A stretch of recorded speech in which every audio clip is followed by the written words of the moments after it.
Inirereklamo ang isang two-star general sa Lipa, Batangas. Sa kuha ng CCTV noong January 29, bumaba mula sa van ng mga sundalong galing sa inuman. Kasama ang inirereklamong general na kinailangan pang alalayan papunta sa kanyang quarters. Makalipas ang ilang oras, nakita ang dalawang lalaking sundalo na nag-iiyakan na.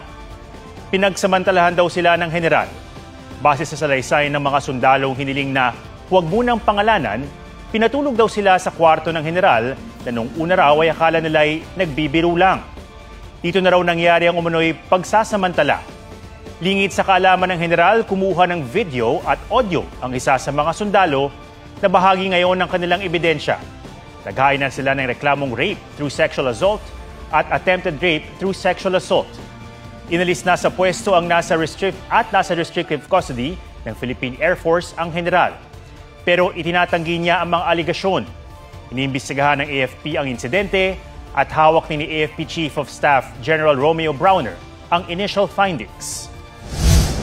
Yung pong ating accused will face trial under Articles of War 96, no? Ito pong conduct unbecoming of an officer and a gentleman, and 97, conduct prejudicial to good order and military discipline. Zero tolerance po tayo for any form of misconduct such as this po.